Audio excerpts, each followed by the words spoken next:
Hello and welcome back to Blossom Schoolhouse. Today's video I am back in this little corner of the living room where we school, and I'm just talking about what we are doing for the extra subjects in our homeschool, so science, history and geography. At the beginning of this school year, so in September, I felt that it would be good for us to have a curriculum for each subject, that I could have everything laid out for me and know what to do and what to teach and when to teach. I've been struggling, as have the girls, to just keep up with having a curriculum for every subject. We already have an intensive math and language arts. We have a lot of emphasis on spelling and reading and writing. And then to be also in a curriculum for both history and geography plus science has just been too much for me. I found we've fallen behind, which I don't like to say because it's not true, but I can't help but feel like that when we are not ticking off lots of lessons in the curriculums. So I felt that something had to change, and that is what this is all about here. We are not totally going to ignore the curriculum in here. We've got a history curriculum which can just be used as a reader, so that's absolutely amazing. We can still use that. We've got an amazing space science study book there that we can also pull out as and when the girls will ask to do a lesson on space. That is still amazing and great. There's still an Egypt history book in there that we can read from, but what I want us to do going forward is to forget calling them different subjects, and I am now calling this World Studies. World Studies is going to be the study of the history of our world. It can include Bible reading and Bible stories. We have picture books about maps over here and history of England, history of the world, science books, nature books. I just want us to read, sit on the sofa, go outside, explore what we've learned, journal it, find places on our map, and just keep it really simple. And I'll just take you through now the resources that I have pulled together to get us started with this.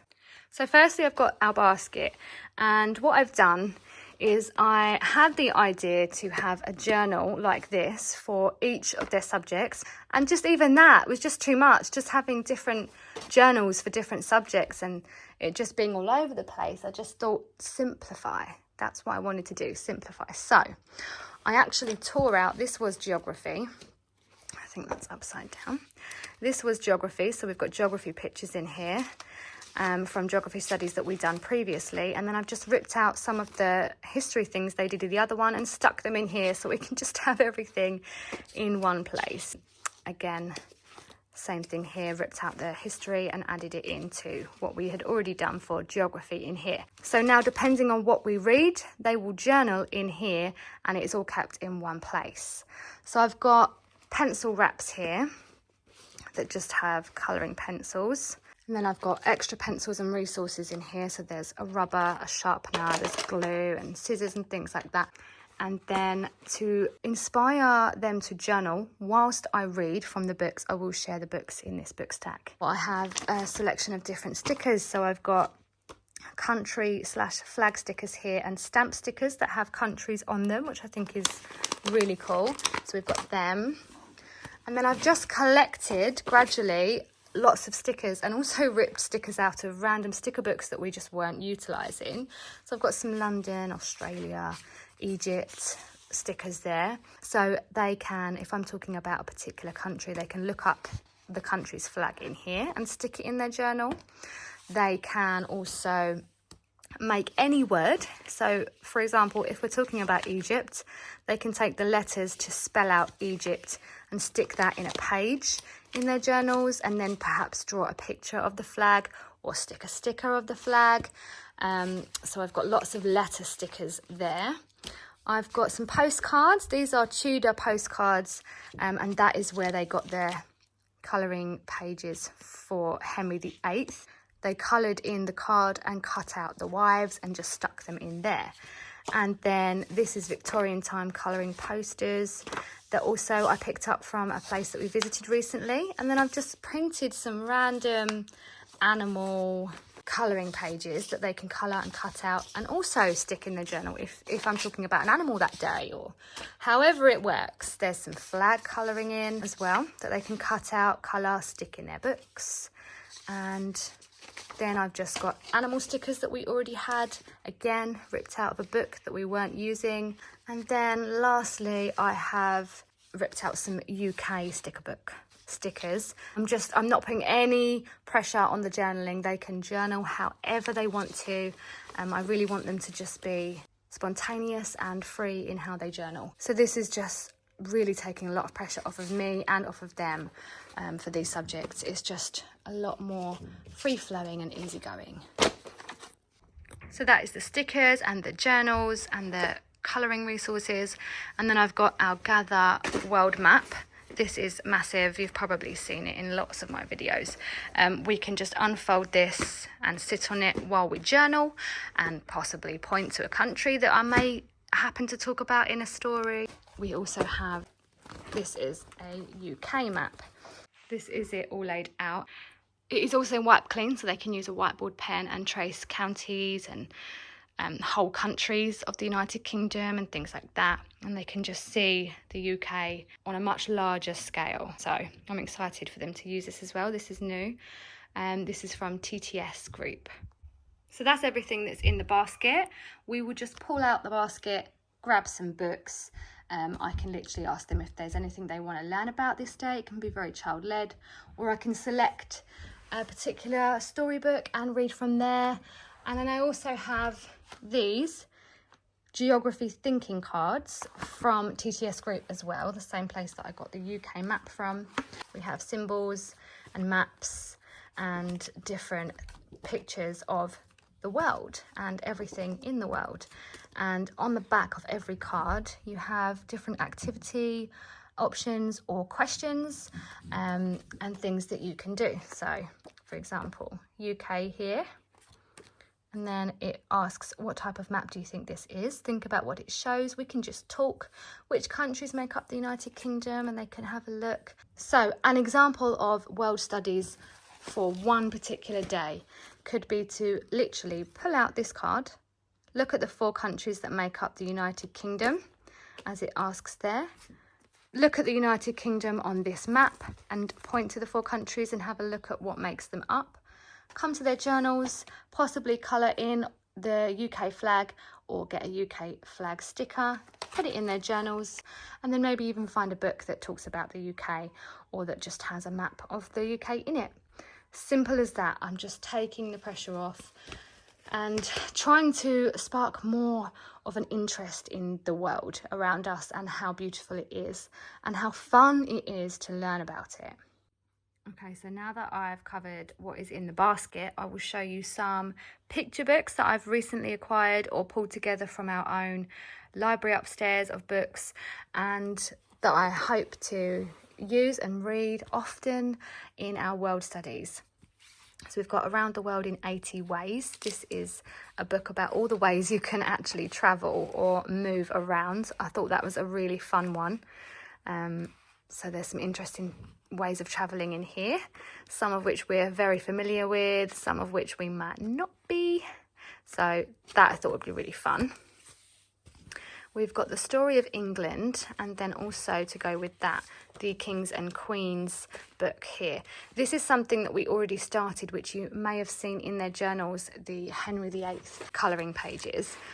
What we did the other day was I pulled out these books and straight away both girls asked me to read about Henry VIII. So we turned to Henry VIII in here and I read this page, and then we found him in here also. And I just read this page. We looked at the pictures. We read all these different things about him and then about his wives. And then they coloured in one of those Tudor postcards and cut out the wives and stuck them down in order and stuck Henry VIII.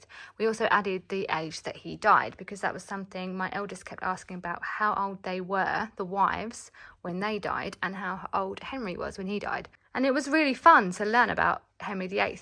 They then asked to watch a video on him after that, which they did. And then that was it. This one I haven't read yet, but the girls have already read and they loved it. This is about London. And then we've got a book about Europe here. I think this one looks really interesting. I love all the different pictures, real life pictures and maps in there. We love anything Cat in the Hat, so we've got the whole collection, and this is one of them. This is There's a Map on My Lap, and we've read this a few times, and it's always good to read Dr. Seuss. And so that's a good one about maps. This one is amazing. This is about maps of streets and homes and cities and bedrooms and all the things. So that was a really good read. We enjoyed this one. And then there's some here we haven't actually read yet, but they are about mapping and map skills and how it's fun to create maps and how to read maps. We've got a world book here about Earth. Haven't read this one, but it looks beautiful. This is an old favourite of ours. We've had it for years, and this is great for reading grid maps.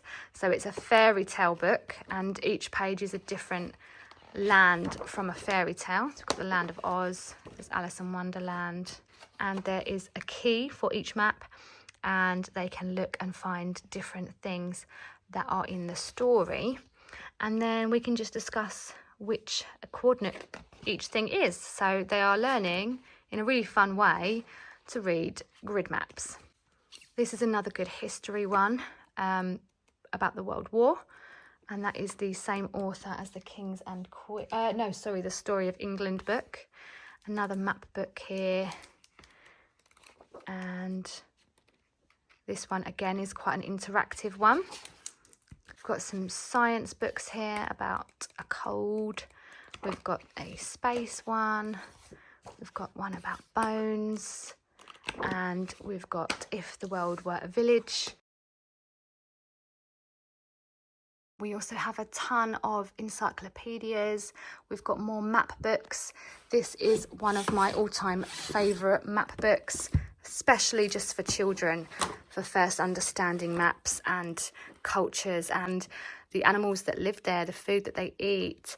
And every country has the capital, the language they speak, the population, and things like that. So we've used this for years. We absolutely love this one. So this is great to pull out. Lots of science books here, nature books. We've got some space books on the end, and we can just pull any of these out. We also have a ton of books upstairs.